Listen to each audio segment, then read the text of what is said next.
Well, good morning, everyone. For today's biography, we're going to hear the life story of a man that I actually knew nothing about prior to reading into his life. So hopefully we'll all learn something today. Now, our story begins in Scotland in the year 1824. And that's when John Gibson Paton was born.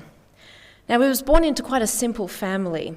His father was a stocking maker, and his mother was a high-spirited Highlander woman by the name of Janet, who, in John's eyes, was truly heroic. You know, she raised 11 children, of which he was the eldest, and often managed the household on very, very little. Now, the parents were very strong Christians. And actually, they really taught their children really well in the scripture. When John was quite young, they moved to a little village called Torthwold in Scotland. And this particular village was known for its tailors and weavers and stocking makers and such like. They had a thatched cottage there, which they lived in for a good 40-odd years. Now, the home was quite small. At one end was Mr. Paton's workshop, and the other end served as the rest of the family home. But there was a tiny room in the middle, which was known as the closet. And it was in here that Mr. Paton would retire every day to pray. And the children could hear every day him crying out for their souls. Now, when John Paton was 12 years old, he had to leave school and learn his father's trade, as was custom in those days. And it was very, very tough work back then. You know, the working hours were from 6 a.m. to 10 p.m. And he was required to work all of those hours with a 1-hour break in the middle of the day and half an hour for breakfast, half an hour for supper. But from this tender age, John had a desire to be a missionary. His parents were not missionaries, they didn't really know any missionaries, but he had a desire to be a missionary. And so he would spend his break times trying to study, because he knew if he was going to be a missionary, then he had work to do. He needed to have a good education. And to John, God's presence was very, very real. In the faith of his parents, he could see, he understood who God was. And as a child, he came to know the Lord personally. He remembers certain incidents from his childhood. One particular incident was during the sort of like a potato famine. And at this time, the price of food was really high, and the family was really struggling. They were struggling to put every meal on the table. John's father ended up having to go and work in another town just to find some extra work to pay for the family, etc. And there was a day when they really ran out of food. And Mrs. Paton, she really didn't know what to do. She had 11 hungry children and nothing at all.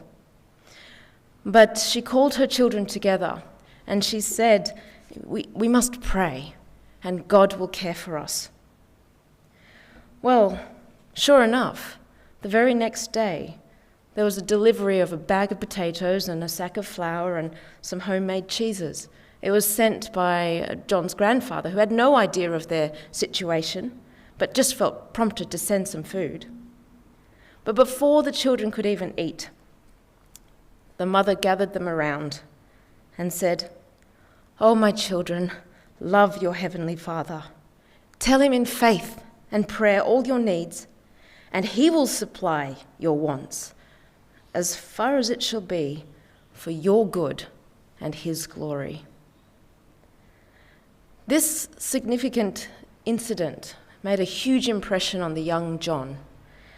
You know, he remembered that particular line, "He will supply your wants as far as it should be for your good and for his glory." Now, John soon applied for a training position in a seminary in Glasgow in Scotland. This would be the first step to becoming a missionary. But because his family was poor, he was applying for a position where he could get board and food and so on, but he would be expected to work sort of in payment for his training. Well, he did receive a letter saying that he was shortlisted. There were 2 candidates, and he had to go to Glasgow for an interview. Well, his parents were very supportive with this, although it meant leaving the village and moving into the big city. And he would have to walk 65 kilometres to the railway station just to get the train to Glasgow. His family couldn't afford a coach or anything like that. So 2 days before his train, he gathered all his personal belongings into a bundle, and the little village boy set off for the big city. Now, his father, Mr. Peyton, walked with his son for the first 10 or so kilometres. And along that way, he just counselled his son, gave him advice, and prayed aloud for his boy. But in that last half mile, they walked in complete silence. His father's lips moved ceaselessly in prayer, and his tears flowed freely. Finally, they stopped at a junction, and grasping his young son, the father said, "God bless you, my son. Your father's God prosper you and keep you from all evil."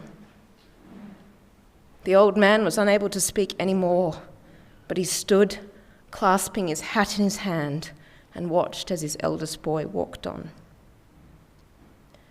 And it was at that point that John Peyton vowed deeply that by the help of God, he would live and act so as never to grieve and dishonour such a father and mother as God had given him. Now, the board of the seminary in Glasgow could not split these 2 candidates, and they were both equally deserving, and they only had £50 to spend on this for this position. And so they suggested to the 2 candidates that maybe they could both be successful. They would have to split the board, £25 each, but at least they could split the workload as well, and they would both get the training. This suited John and the other candidate perfectly, and they ended up becoming really good friends. They had to share the room, of course, and so on, and it was very, very difficult. And the board was a little bit meagre, which meant that they were often hungry and they didn't have enough heat and so on. And very soon John Peyton was quite sick, coughing up blood and such like, and he was unable to continue. He had to return home to his parents, and it was a while before he could return to the city to start at college. But being from quite a poor family, he needed a job. He had to pay his way. His family couldn't afford just to send him to college. And it was tough work finding a job, but he ended up just walking past a shop window, and there was a little advertisement for a job as a teacher in the Maryhill Free Church School.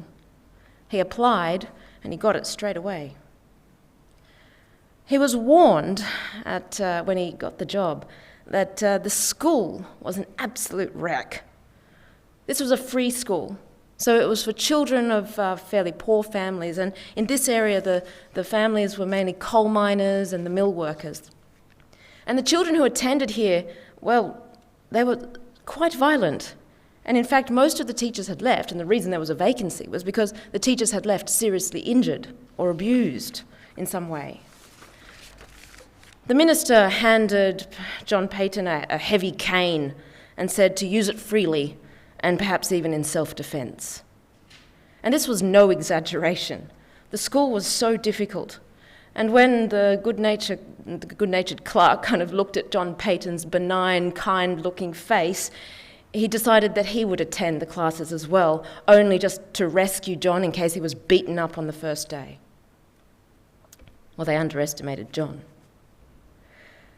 John Peyton had quite a gift for children, and he could recognise when he came in front of this rabble, this class, that there was one key student who was clearly a ringleader. And this student just wanted to fight, and he had no intention of getting any sort of education.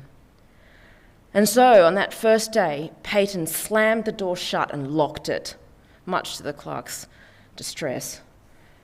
And he declared to this boy that it would either be he or him that leaves, because he was there for their education. Or this student lashed out at him and dived on him and was going to beat him up. And John Peyton, it was different days back then, John Peyton fought him off, blow after blow, and the two of them were locked in battle until finally Peyton got the upper hand and threw the boy into the chair. While the other students watched on, much subdued by all of this. And then Peyton told them that he was going to put that cane away. He was going to educate them, not with terror but with love. It took a while, but soon that cane was forgotten. And soon the classes grew, the school grew, the attendance increased, and now he had classes day and night. But actually, with all this success, he did himself out of a job, because with the school growing, they needed a higher qualification of teacher, and John didn't have that qualification. And so again, he was on the road looking to where to move on. Now, by this time, he had heard of the Glasgow City Mission. This was a particular organisation that worked amongst the slums of Glasgow. And John, again, applied and was able to work here.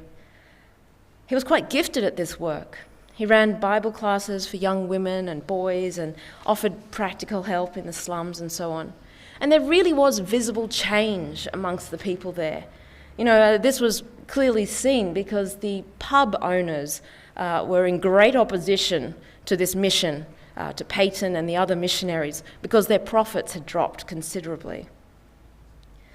Well, running these Bible classes gave Peyton so much joy. But he didn't feel that this was where he was meant to be. In fact, he described it as like when he thought about his future, he would hear in his mind the wailing of the perishing. That's how he put it. And he could think of all those people who had actually never heard the gospel and had no opportunity to hear the gospel as well. And he could hear them almost crying as they perished. He knew that if he left the Glasgow City Mission, there would be other people who would be willing to take his place, other people who would step in. There would always be opportunity here. But there were people who had never heard and had no opportunity, and it was to them he was drawn. Now, this was certainly the case in the 1800s. In fact, in 1774, Captain Cook had just mapped the Pacific Islands.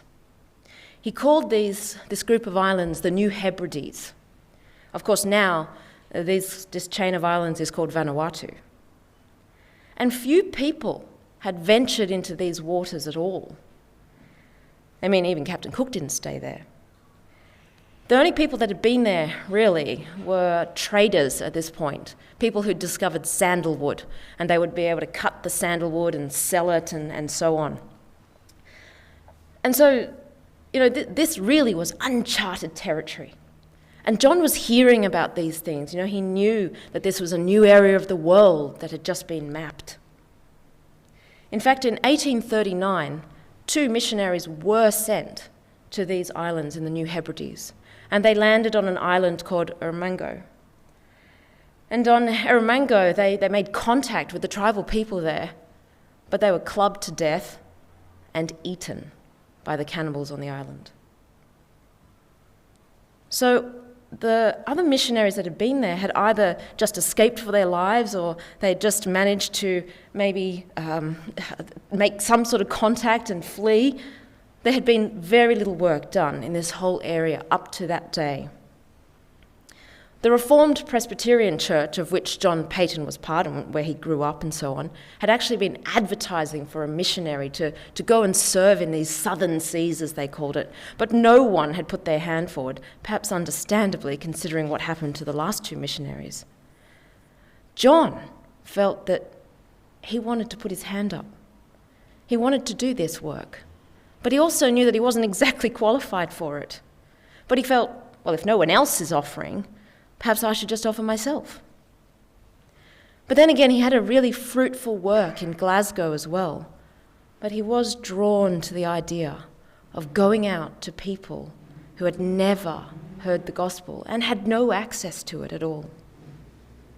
Or Dr. Bates of the New Hebrides Mission praised God when he heard that John Paton was actually going to apply. Now, finally, there was somebody who was willing to go. But, he had further study to do. He had to do some medical study and all sorts of things. But, of course, that could all be arranged. At least there was a willing heart. But actually, during this time, most people felt that John's decision was completely wrong. They said, "What are you doing? You've got this very fruitful work in Glasgow, and you're making such a difference here. People are turning to the Lord in these slums. You've made a huge difference in this community. You're turning your back on this?" In fact, there were only two people that were supportive: Dr. Bates of the New Hebrides Mission and John's parents, who had given him over to the Lord for his service long ago. Well, most people really tried to talk John out of it. They said that he was an adventure seeker, that he was being rash, that he hadn't thought things through. One elderly gentleman lectured John and said, and actually, he was offered positions left, right and centre in Glasgow to stay. And this elderly man told him to rethink. What he was doing was foolish. But John was quite clear that he would go. And this elderly gentleman exclaimed in exasperation, "But the cannibals! You'll be eaten by those cannibals!" And John replied, "Well, I confess to you that if I can but live and die serving and honouring the Lord Jesus, it will make no difference to me whether I'm eaten by cannibals or by worms." Well, in 1857, John, now 33 years old, was finally ordained. He had done the required medical study, and he'd also been married. And he and his young wife set sail for the Pacific. They'd only been married a few weeks. First, they had to sail to Australia, and then from there they were to take a ship that was bound to Penang. And this, with sort of an arrangement with the ship's captain, this ship was just going to pull over to the southernmost tip of the New Hebrides, an island by the name of Anyetium. And there they would drop off John Paton and his wife and some of the others who were travelling there. There'd actually been quite fruitful work on this particular island.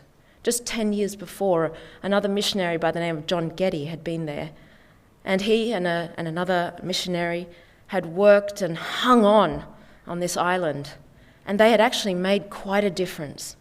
And many people had been converted on this small island. So it kind of became a mission base, and they knew that they would be able to land there. Once John and his wife had settled in Anyetium, they decided that this wouldn't be where they stayed. They were going to be posted to another island. This was the island of Tanna. And here they would try and negotiate with the chiefs of the island to hopefully buy some land, and there they would be able to build a mission house. But Tanna had an evil reputation. In fact, there had been some missionaries there sent from Samoa, and those missionaries had been killed and eaten, as was the practice in those days. If you killed your enemy, you showed the complete defeat of the enemy by eating him. But the thing is, there were different sort of tribal groups on Tanna. There were the harbour chiefs, there were the inland chiefs, and so they still thought that there might be a way that they could perhaps set up a little mission base on Tanna and bring the gospel to this dark island.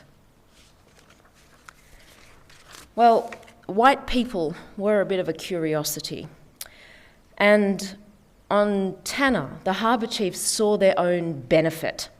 There would be opportunity for lots of different things if there was a white person on the island. Firstly, there would be more supplies. They would have access to different knives. They would have gunpowder. There was all these sort of benefits of having a white person on the island. And so actually the chiefs agreed to sell some land to John Paton, or the mission organisation. And so John and his wife were able to base themselves on Tanna. This was a very violent island. There was conflict between the tribes constantly. And the people of the tribe, they worshipped idols. There was also a lot of witchcraft and such like. And the chiefs themselves were seen as sacred men. Many of them were revered and very much feared as well. They certainly had a strong belief in evil spirits. And John realized very quickly that on this island there was no concept of a God of mercy. There was no concept of grace, forgiveness, nothing like this. Everything on this island was driven by fear, revenge, violence, anger, retaliation, and the cycle just went on. Life was very, very difficult on Tanna. Firstly, of course, they had to learn the language. Now, some Aniachimese people had come over with them to help them in this, to help them understand the culture, to help them understand the language. And these Aniachimese believers were such a help to John and his wife Mary at this time. But they also had to build a house with the most basic of tools. They had to set up on the island. John had experience, of course, he was a stocking maker, but it also meant that he could fix machinery. He was pretty handy. He'd also worked and laboured on farms, so he was a pretty practical man. And he was able to, I guess he was fairly well equipped and skilled enough to be able to do all the building work that needed to be done. But it was such a different culture. Not only that, the lack of communication, the remoteness of the island, the climate, very different to Scotland. They were soon fighting with malaria and fevers and all of this type of difficulty. But they hung on there. And soon, in February of 1859, Mary actually gave birth to their firstborn child, a little boy, which they called Peter. This gave this young couple such joy. Finally, they were a family and they were settling down on this island, and they, come what may, they were going to be ready. But very suddenly, Mary got a terrible fever. Of course, in those days, there was no medication. And John watched as, in a few weeks, she got weaker and weaker, and then she died. And then only less than 2 weeks later, the little baby boy died as well. And so, less than 6 months on this island, and John had to face the fact that he was completely alone now. What an introduction. The tragic loss of his wife and his firstborn son in a matter of weeks completely stunned John. He struggled to bury them. He covered their graves with white coral, and he would often just sit there and stare at the graves. And as he buried them, he prayed over and over again that this land in which he was burying his wife and his son would be claimed somehow for Jesus. But he really, really struggled with the loneliness.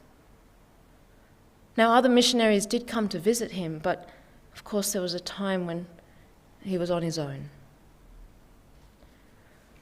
The longer he stayed in Tanna, the more he understood about their customs and beliefs, and the more the novelty of his presence wore off. He was now subject to a lot more persecution. You see, his presence was often the scapegoat for everything. Something went wrong. One chief over there was sick. It was John's fault. There was a drought. It was John's fault. And people would have John in the middle of their conflicts. There would be conflict between tribes. John would be blamed. You know, he was often in the middle of all the difficulties that happened on the island, and often without realizing it. There were so many attempts on his life. In the case of the drought, he was blamed, and the inland chiefs called on the harbour chiefs and said, if you don't kill him now, we will kill him ourselves. But John would cry out to the Lord, and in the case of that particular drought, the Lord brought an abundance of rain, and so people allowed him to stay a little longer. There were so many attempts actually on his life that he would actually sleep in his clothes, so be ready to sort of jump up and run and escape or whatever. But soon he realized that this violence was not just towards the missionaries. Women were treated terribly. They were treated as slaves. On one occasion, a chief got sick, and so he ordered the sacrifice of 3 women so he could recover. They practiced infanticide. There was a man who got into an argument with his wife, and so he picked up the baby and killed it. Women were required to do all the work. They carried everything, they did all the everything, and they were just beaten just for trivial matters. If a woman died, no one took much notice. They also had the tradition that if a husband died, then the wife would also be strangled, which meant that there were children wandering everywhere, left to fend for themselves. If you were unable to work, if you were elderly or injured in some way, you were a burden, and so you were starved to death or buried alive so that you could get out of the way. Life for John and the Onyechimese teachers on Tanna was so unpredictable. With the constant violence and being at the centre of all sorts of disasters and superstitions and so on, it meant that every day could bring the end of your life. But John really continued on. He saw that every day was another opportunity, that he was alive still. And he would speak the gospel to these people and try and show them and tell them of a new, completely different way. He would talk to them about Jehovah God, the living God. Soon there were people wanting to sort of visit the mission home. He actually ended up having to board up all the windows because people were so scared of being seen. They would come at night, and they would only come in if everything was boarded up so no one could peep in. And John saw this as subtle change. There was interest. And in fact, he could see that these people were desperate for some hope.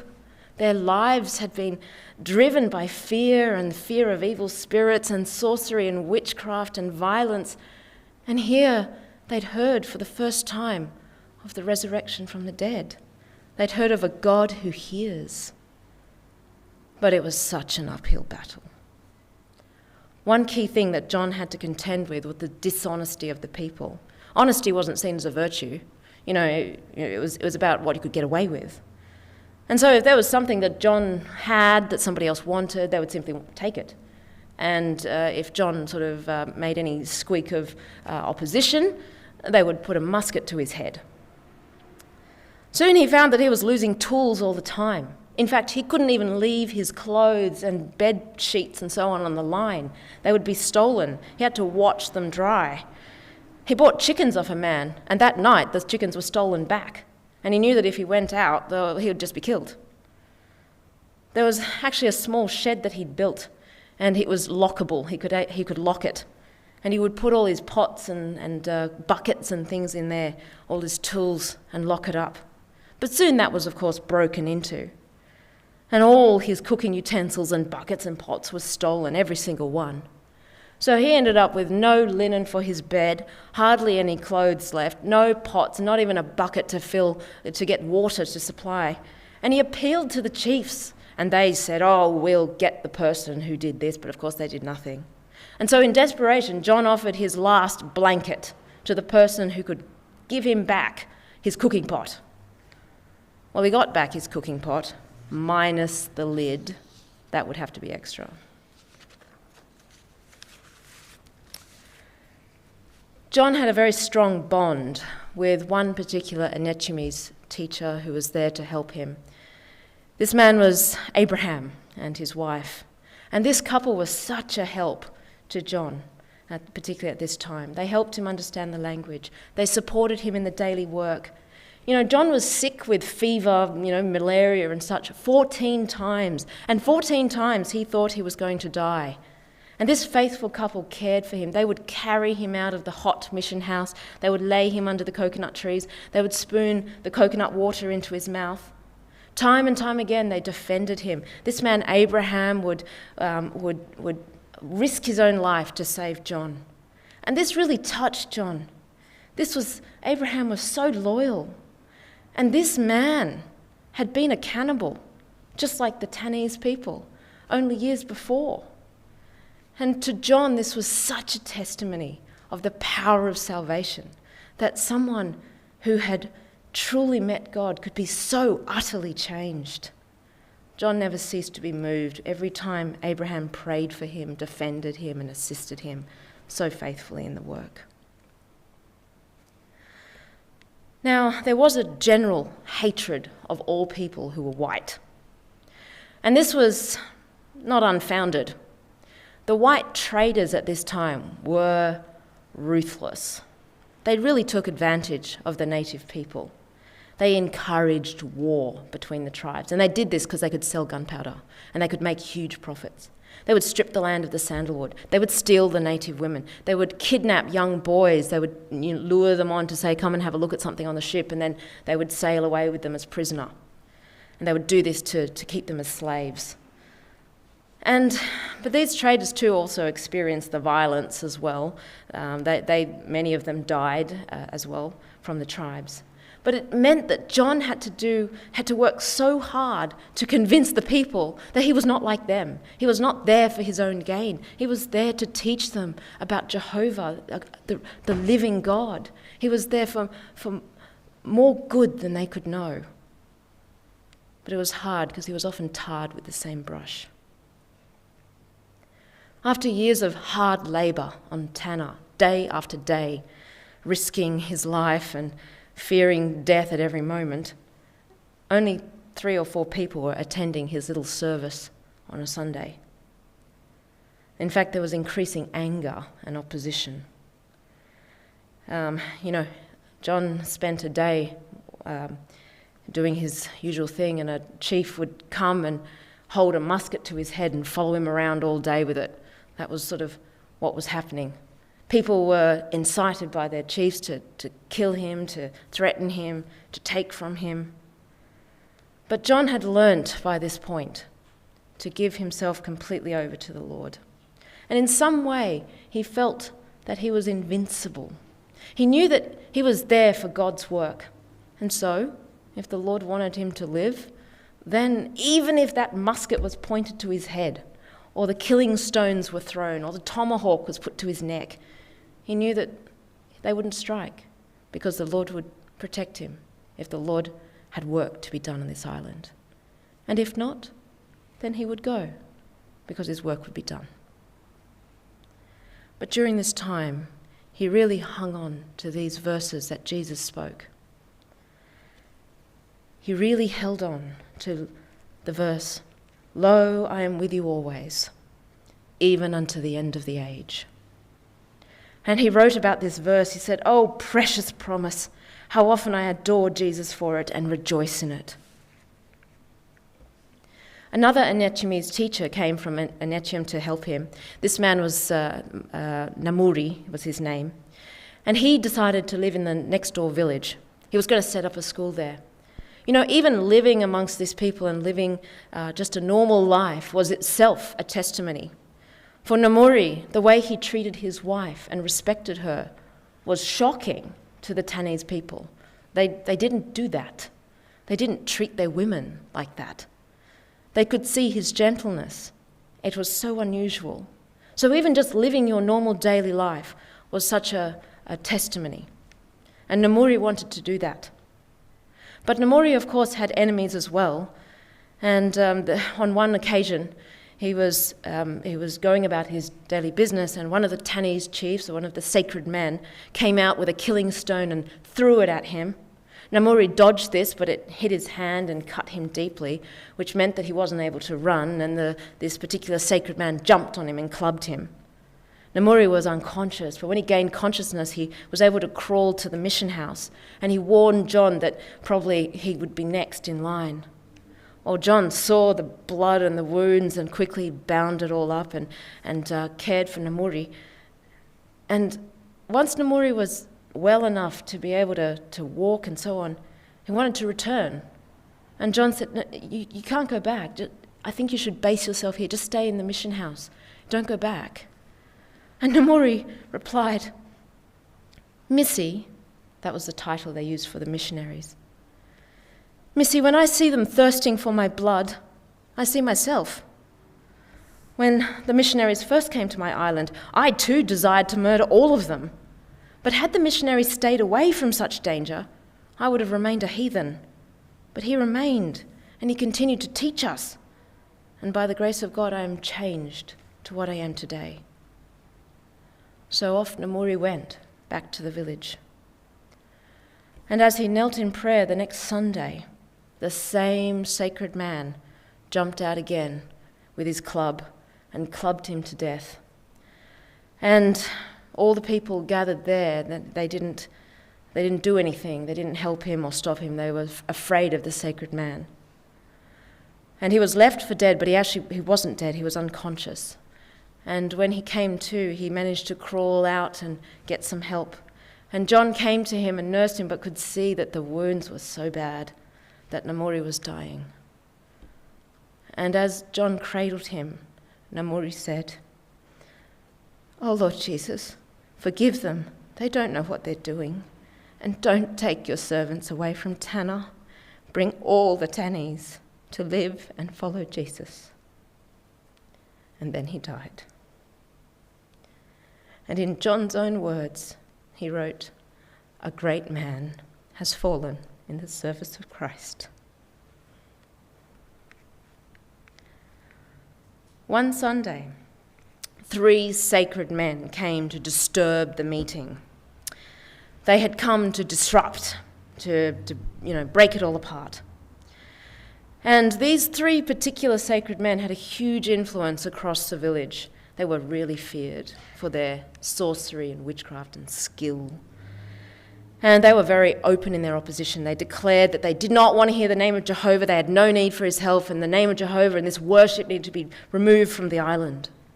Well, John seized the opportunity, and he decided to directly challenge these 3 highly influential sacred men. Now, by this time, he had understood a lot of the customs, and he knew this one custom, this very powerful witchcraft that they believed in at the time, called Nahak. And this was where these witch doctors would take the half-eaten or leftover food of a person that they wanted to kill.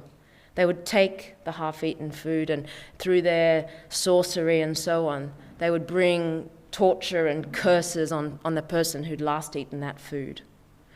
It was such a feared sort of custom that the people would never leave leftovers in case a witch doctor could take it and then could actually use it against them. But here John grabbed 3 plums, and he got these 3 plums and he took a bite of each plum, and he handed those plums to each of the sacred men.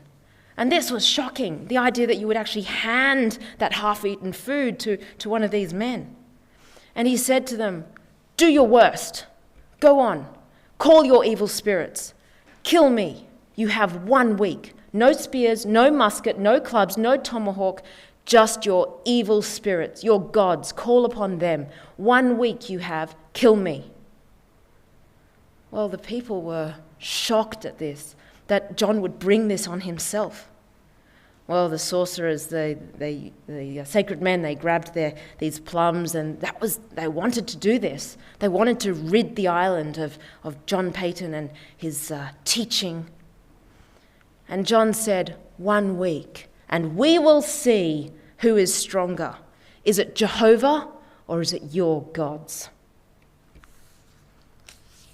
Well, the witch doctors started immediately, and the people fled. But every day that week, people were watching. They were looking. They were wondering if John was going to fall sick, if he suddenly came up with a disease, or they would watch to see if he would just drop down dead. But by the next Sunday, he was fine.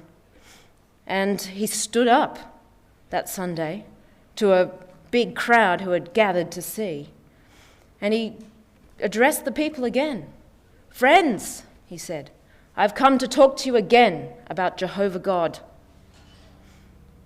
Well, the 3 sacred men were there, and they had to admit that they had no power over that missionary. And they said, it's because he too is a sacred man, and his God must have protected him.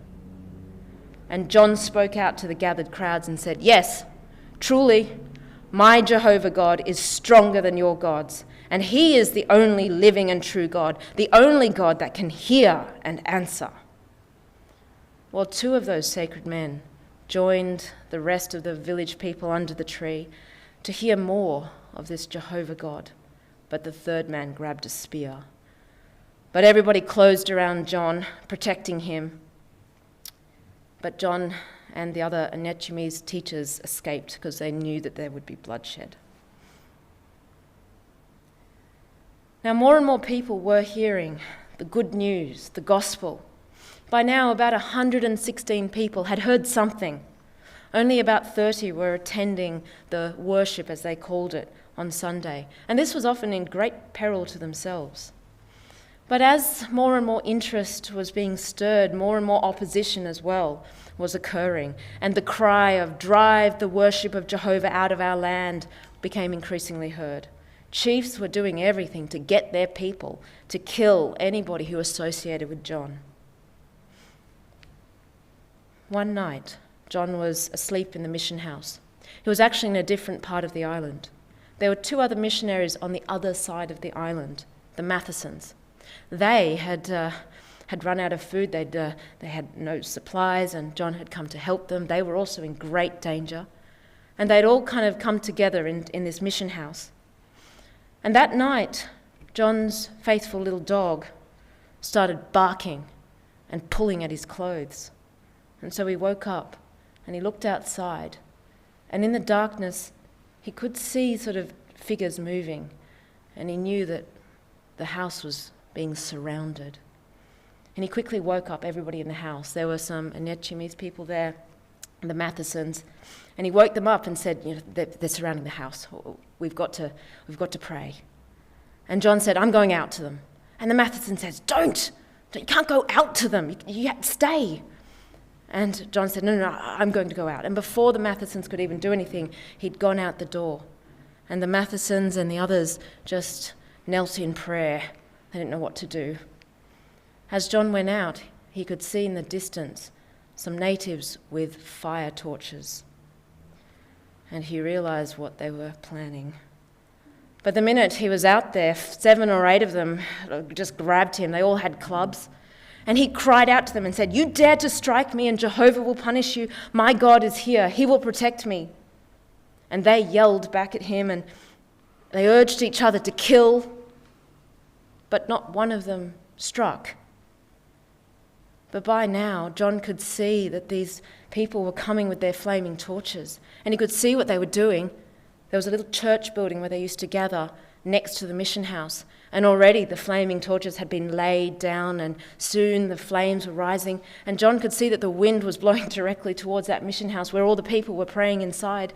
And he could see that in moments the whole place would catch. These houses were built with palm leaves and thatch and stuff like this. It would just go up in seconds. And now the flames were leaping high into the air, and he couldn't go anywhere. He was caught by the 7 or 8 men who were surrounding him. And then suddenly there was a loud roaring, and he looked, and everybody looked, and a huge windstorm had blown up, almost like a tornado, and it was blowing the flames in the other direction, away from the mission house. And John watched in astonishment. And then on top of that, a huge storm broke.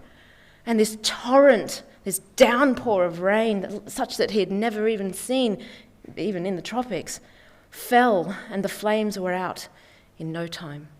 And he knew that the mission house was perfectly safe. Well, John dropped to his knees, and the native people, they dropped their weapons, and they ran. And they said, This is Jehovah, and he is fighting for them. Get away. Well, John and the Mathesons and all the other people sheltering in that little mission house praised God.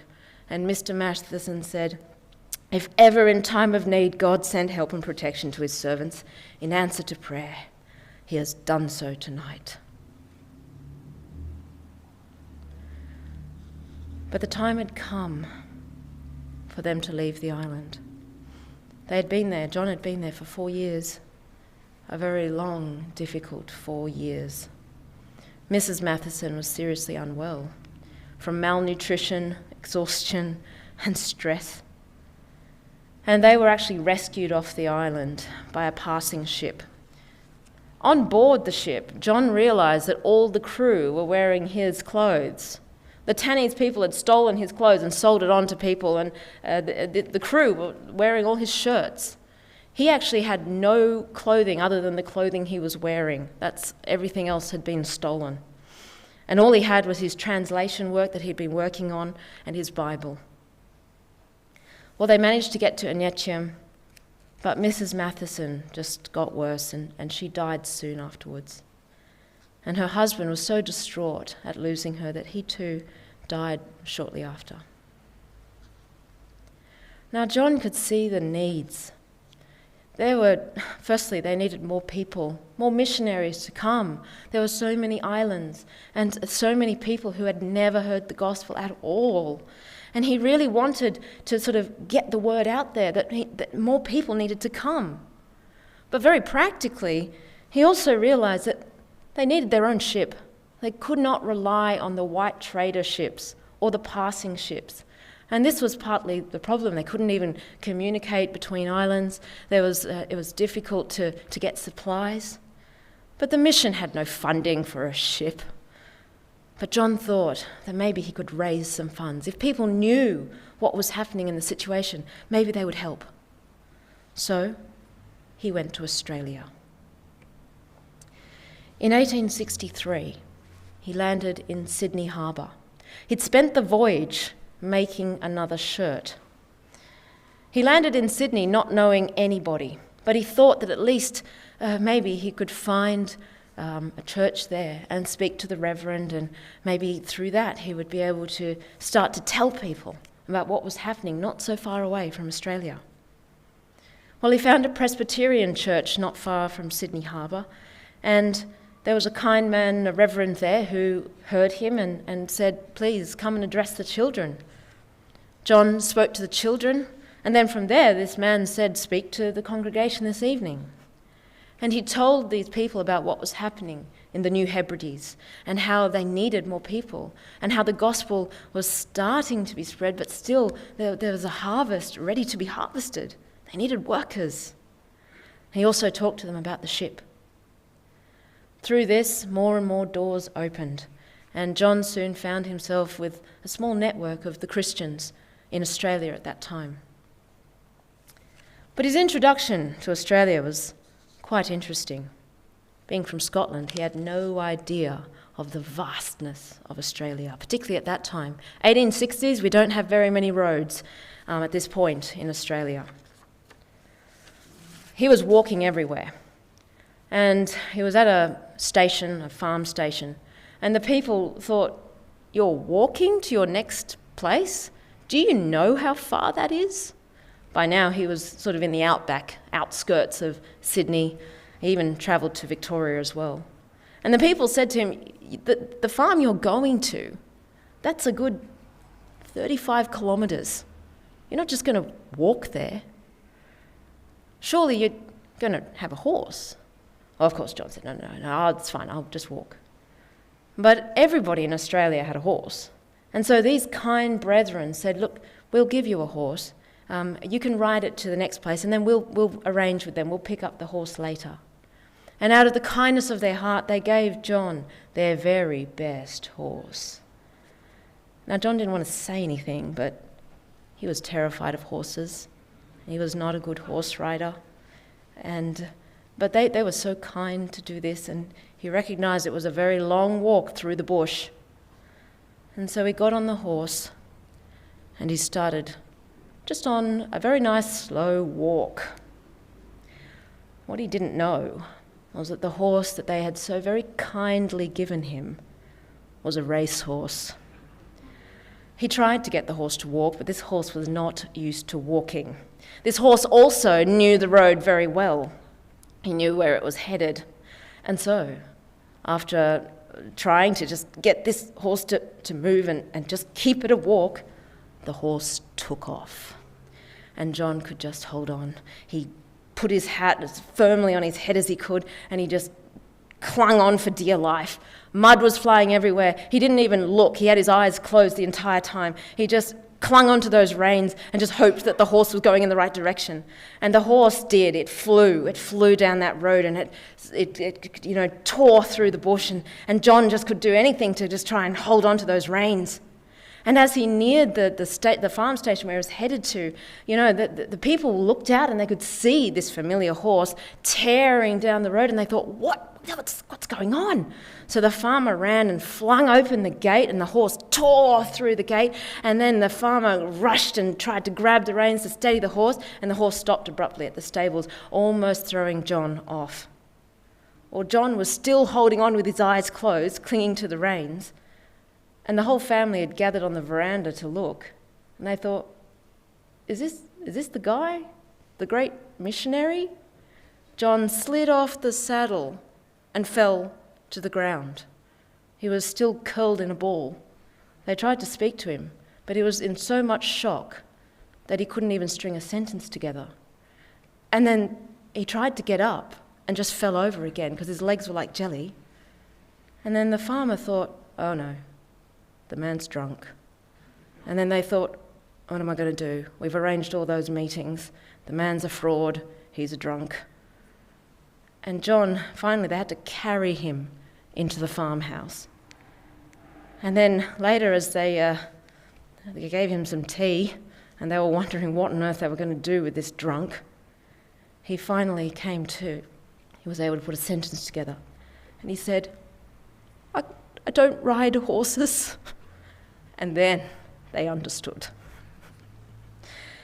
Yes, so that was his introduction to Australia. But his time in Australia was quite fruitful. And in fact, the news of the work in the New Hebrides spread.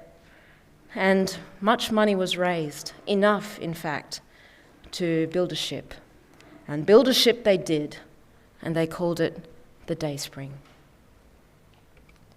From here, John returned to Scotland, and there he also talked about the mission work that he was doing in the New Hebrides, and explained to the New Hebrides mission all that had been happening, and urged people. He encouraged people to really think about coming, and that they needed more people. There was so much work to be done. During these years in Scotland, he also married again. Married a lady by the name of Margaret, who became well known as Maggie. He also spent time with his parents. And on that last day with his parents, his father, now a venerable old man with white hair, again, this father in tears, prayed for his son and his wife. And John left again from his home, asking the Lord for a double portion of the spirit of his father and mother. And he had a sense that this would be the last time that he would see them on earth. The little ship, the Dayspring, had set off on its maiden voyage, and on board were 3 new missionaries heading for the New Hebrides. It was 1866 now. John was 42 years old. And now he was the first missionary appointed and supported from Australia. He went back and landed in Enyathium again, which was still, of course, the base for all the missionary activity. And it was there that he learnt that his faithful, dear brother Abraham had passed away during his time in Scotland. John had given Abraham a silver watch, a watch that he'd got him in Sydney, actually. And Abraham had left this watch to John with a little message. He said, "Give this to Missy, my own Missy Payton,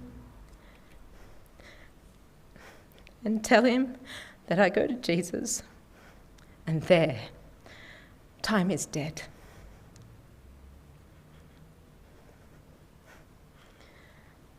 It was thought best that John not go to Tanna, where he intended to go.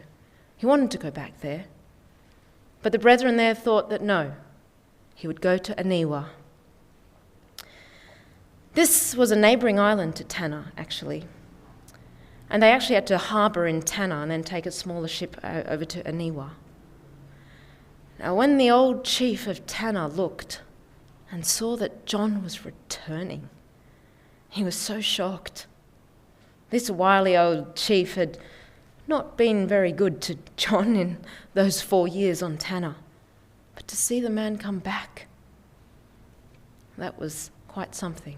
He actually begged John to come back and stay on Tanna. But when it was clear that John was going to Aniwa, well, this man, this chief, he turned to the chief of Aniwa, who was visiting at that time, and he took off his armband and he said to that chief, "By this, you are bound to protect this Missy and his wife on Aniwa.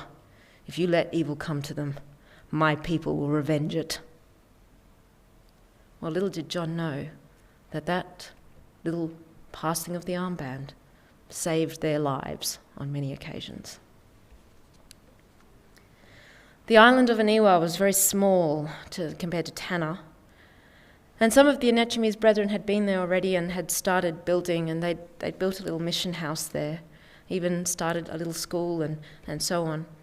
But again, John, his wife, had the huge task of learning the language again, the Aniwan language, and of course, building and doing all those things. Now, because John understood something of the culture, one thing he wanted to build was orphanages. Just like on Tanna and on Niwa, they had the custom of, if the husband died, then you strangled the wife. And so, of course, there were so many orphans. And so John wanted to do something to care for these children. Now, one particular chieftain on Aniwa took a lot of interest in the Paitons. At first, this was completely self-interest. You see, he had seen already the boxes of calico, the fish hooks, the knives, the blankets, all of these things being unloaded from the ship. And he coveted these items, and so did everyone else on the island. They knew also, he knew, white people were stupid. They were so easily fooled. So the chief sold them at a very good price some land. This land was land that no one on the island could use. It was cursed. They had something buried there or something. And so they wouldn't even farm this land. In fact, it was told that if you ate anything that grew from the soil of this land, then you would die. Nobody lived anywhere near it. So they sold that piece of land to the missionary. The plan was, as this chief decided, was that the missionaries would build there, they would, have farm there, etc., and then they would die and leave all their stuff, and it would be distributed on the island. But Chief Namaki, he watched, and the Paitons weren't dying, they were thriving.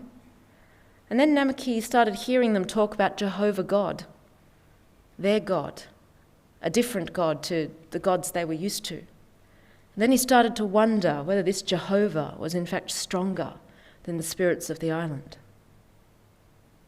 Now, the Sunday meetings were soon in full swing, but it was a fairly sorry sight. Well, for Peyton at least, that's what he felt. You see, people would come to the Sunday meeting armed.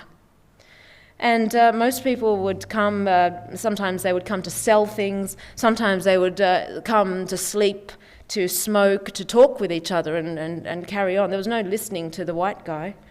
Some of them came actually expecting to be paid.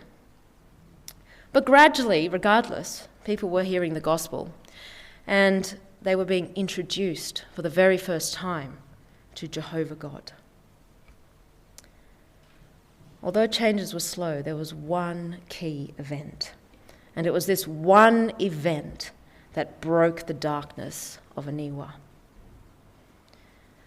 This island had a problem with water supply. They depended on rainwater, but there were times of drought where the rain didn't fall. And in those times, the people actually had to depend on the water, that the only water they had was the water from the coconuts. John knew that the people would really benefit from a well. And he decided to ask the Lord to help him, to lead him, to know how to dig and where to dig a well. He had no experience at all in this. He had no idea how to, sink a well and where would be best, where would you find fresh water, etc. But he asked the Lord to show him. And he gathered the chiefs one day and he told them that he'd planned to do this. He planned to dig a huge hole so that they could have water. Well, they all laughed at him. Water comes from above, don't you know, not from the ground. They thought he was mad. And he did certainly look mad there in the tropical sun, starting to dig a hole next to the public thoroughfare with his little pickaxe. and people gathered to laugh at him. And it was terribly hard work, and he was there struggling and working and thirsty, and he didn't even know if he was digging in the right spot. But he trusted that the Lord would provide. He soon tried to pay people in fish hooks to help him dig. 12 feet and a side caved in, and then none of the natives wanted to help because they thought that, it's dangerous, they could have got buried alive. And so he was on his own again, digging day after day. 30 feet down, and the phrase from the scripture, living water, kept playing in his mind. He kept going, and finally he felt damp under his feet. And he thought, yes, the Lord's answering my prayer. And he called the chiefs together and he said, tomorrow we will have water. Well, at this rate, the natives thought that he was going to drop into the sea. That's how big this hole was. And John himself was really nervous. This was a powerful testimony. He could see that. But what happens if the water was salt water? And what happens if there actually wasn't any water? It was just damp. And he did have many doubts. But at dawn, he was down in that hole, and he dug a small sort of narrow hole deeper, and it filled with water. And he scooped it up, a bit of muddy water, and tasted it. Fresh. Well, by then, the chiefs had gathered, and people were gathering around. The villagers had come. They saw that he was working. And in the presence of them all, he went down into the well with an empty jug, and he filled it up with the water that had started to bubble at the bottom of the well. And he brought it up, and Chief Namaki tasted it, and he cried out, "It's rain! Rain from below!" And the chief said, "No God of Aniwa has ever helped us in this way. The world has been turned upside down since Jehovah came to Aniwa." Well, John declared this Jehovah's well, and it would be shared to all. There would be no payment. Everyone had access to this well. And John was exhausted, and Namaki now felt ashamed that they had done nothing and just laughed. And so he called the people and he called the other chiefs and said, "No one will sleep until we finish this well. And Missy Payton, he is now to rest." And so they stabilized the whole well with huge blocks of coral, and they finished it off. There was already such a change in these people. But since that time, the Aniwans have tried to sink 6 or 7 wells at other points of the island. And every other well that they've tried to sink has produced salty water. And they would say, "Well, we have learnt to dig, but not to pray like Missy Payton." That next Sunday, Chief Namaki asked John if he could speak to the people. John agreed, of course. And he arrived in all his finery, brandishing his tomahawk. And he stood in front of the assembled gathering and he said, "From this day, I believe all that Missy Payton tells us about his Jehovah God. Someday, all our eyes will see it. For today we have seen rain from the earth. Something in my heart tells me that the Jehovah God does exist, the invisible one, whom we have never heard of nor saw until Missy brought him to our knowledge. Henceforth, I am a follower of Jehovah God. Let us be taught by Missy how to serve the God that hears, the Jehovah who gave us this well and will give us every other blessing, for he sent his son Jesus to die for us and bring us to heaven." Namaki stands for Jehovah. Well, that afternoon, the old chief brought out all his idols and charms and threw them down at the mission house. More and more people did the same, and soon a great fire was burning as they burnt all these charms and all these idols, and anything that wasn't burnt was thrown into the sea. Light had come to Aniwa. But so much had to change, and so much did change. They had to change all the social laws. No more revenge killings, no more clubs, no more retaliation. Instead, they had fines, they had lashings. They declared a day for Jehovah. Generally, industry increased and people started caring for each other, which was so contrary to how they had been living before. You know, the man who had grabbed his newborn baby in an argument with his wife and killed it was now helping to care for the orphans. But Peyton had to make it very clear to the chiefs that coming to worship Jehovah was an individual choice, and you cannot enforce that. And he made that really, really clear to the people. And you can imagine his joy on that first baptism and for the first time when they broke bread together on the island of Aniwa. During all this time, John and his wife were working on translating portions of the New Testament in the Aniwan language. This was eagerly monitored by Chief Namaki. And finally, a short passage of the scriptures were ready, and John had a printing press. And Namaki was eagerly watching all of this process, and he grabbed the finished copy. He knew that this was God's word for the first time in his language, and he grabbed it, and then was sadly disappointed. He said, "What is this? It's just blur." And John realized that the poor man had very bad eyesight. And so he lent him some spectacles. And Namaki said, "What is this? You have healed the blind." And he looked, and he could see words on the page. And he cried out, and he said, "The word of Jesus has now come to Aniwa."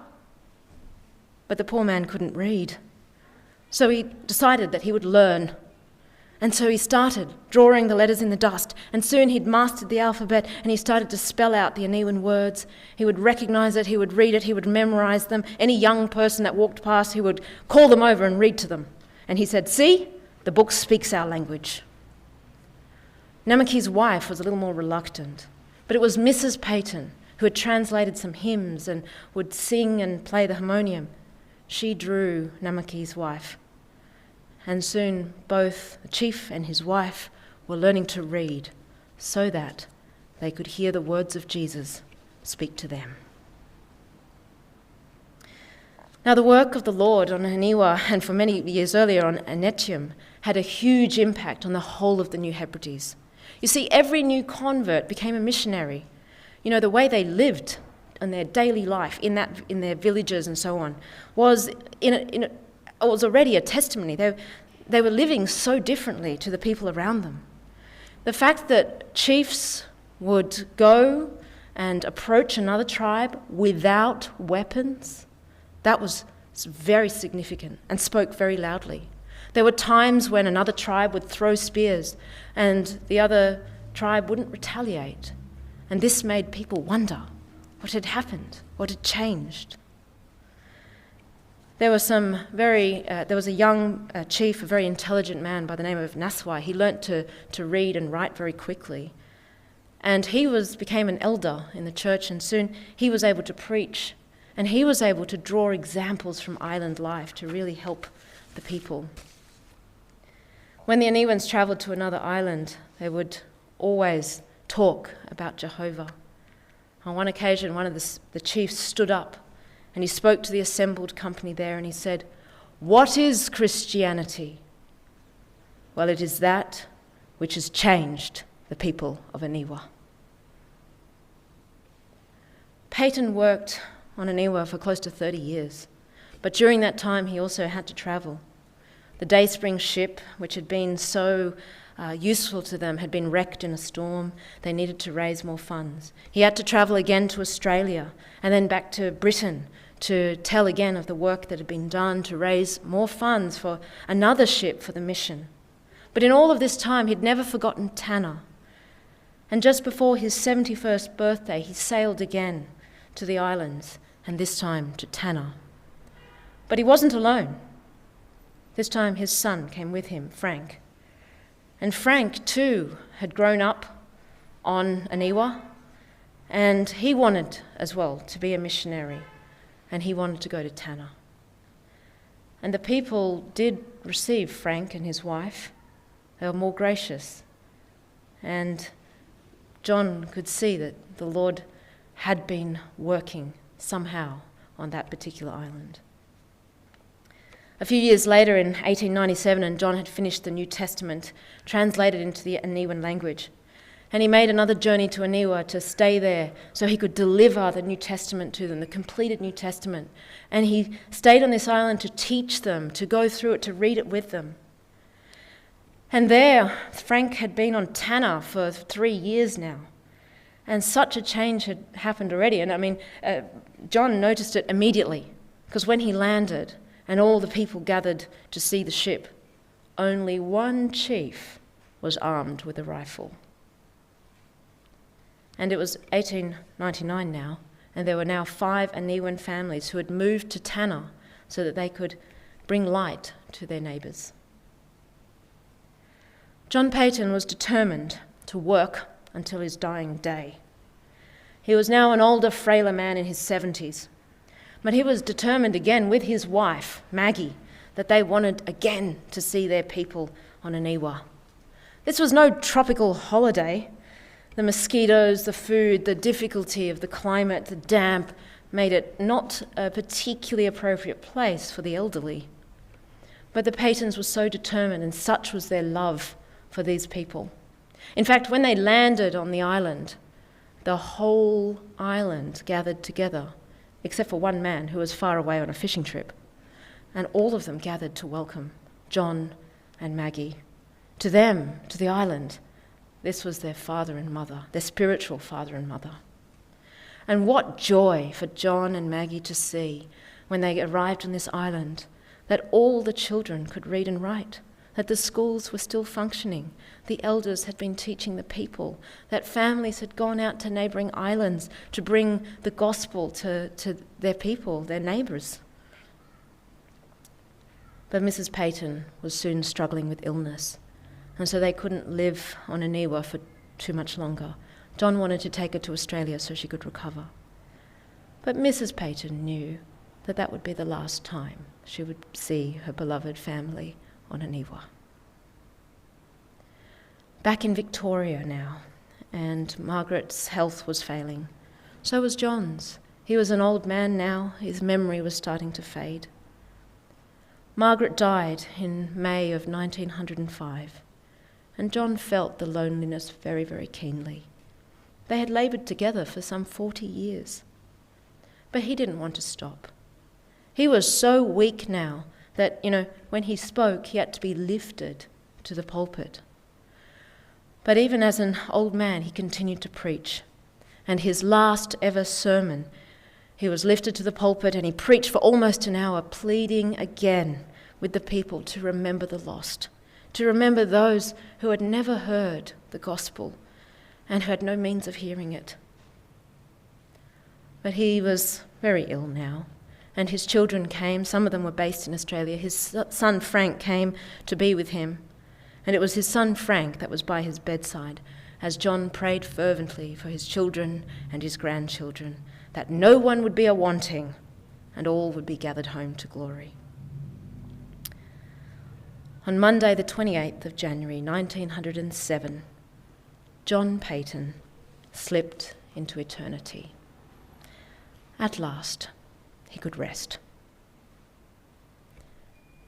He was buried in a cemetery in Kew in Victoria, aged 83. John's fervent desire for most of his life was that everybody on the New Hebrides would hear the gospel. In fact, during his lifetime, he raised so much awareness of what was going on there. More and more missionaries had come out, and even during his lifetime, 25 of the 30 islands, the largest islands, had missionaries based there. And more people saw the need. More and more people were inspired to go to far-flung regions of the earth at that time to witness to the Lord Jesus, to spread the gospel. But also, about 1/10 of the population of Aniwa went out as teachers and missionaries to all those other islands in the New Hebrides. And today, the New Hebrides, which is known as Vanuatu, is known as a Christian nation. 83% of the population identifies as Christian. This dear brother with such an evangelist's heart. He laboured tirelessly for the gospel, and he experienced some marvellous things in his life over and over again. He experienced the power of God, the grace of God, and the comfort of the Lord Jesus. But all this time he also recalled the wisdom of his mother, spoken some 70 years before. In his older years, he wrote, "This is strength. This is peace. To feel in entering on every day that all its duties and trials have been committed to the Lord Jesus, and that come what may, he will use us for his own glory and our real good."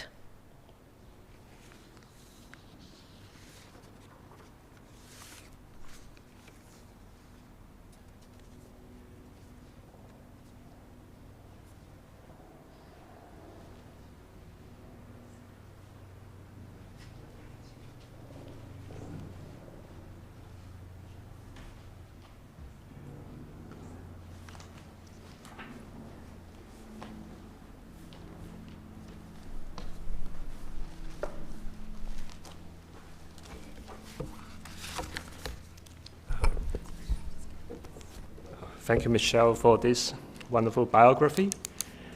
And let's sing Let Your Kingdom Come, 142.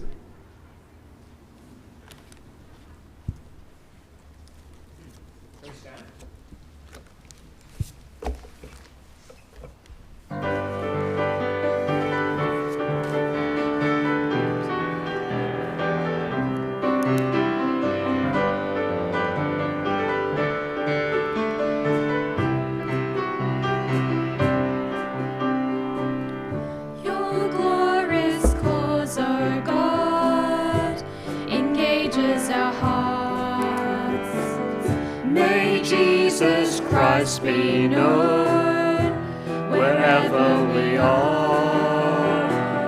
We ask not for ourselves, but for your renown.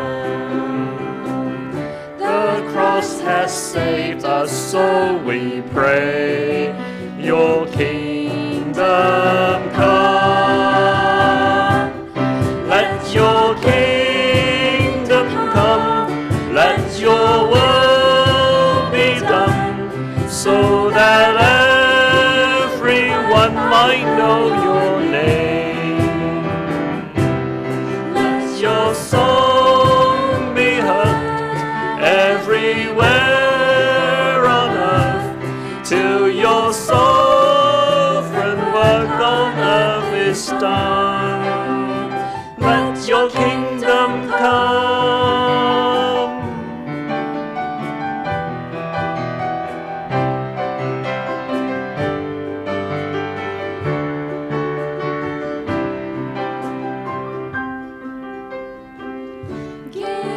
Your strength, O God, and courage to speak.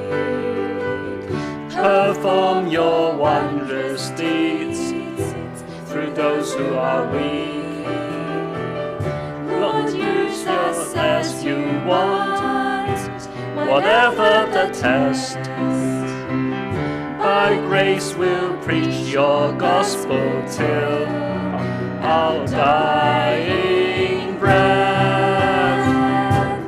Let your kingdom come, let your will be done, so that everyone might know your name. Let your song be heard everywhere on earth, till your sovereign work on earth is done.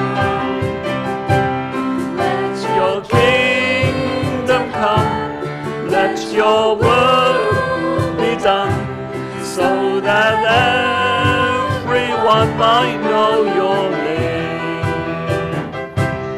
Let your song be heard everywhere on earth, till your sovereign work on earth is done. your kingdom come.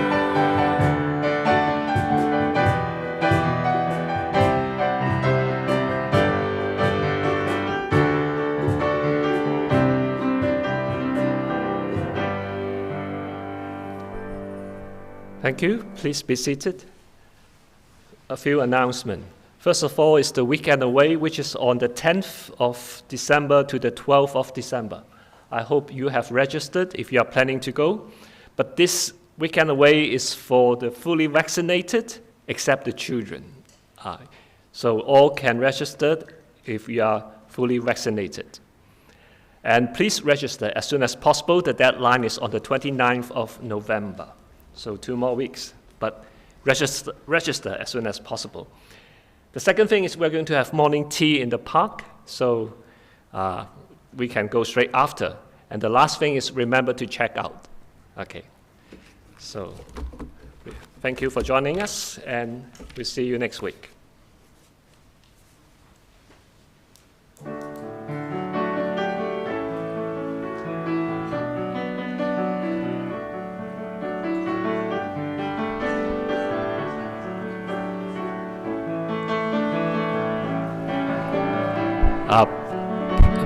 Please leave as soon as possible. The Chinese meeting is starting soon.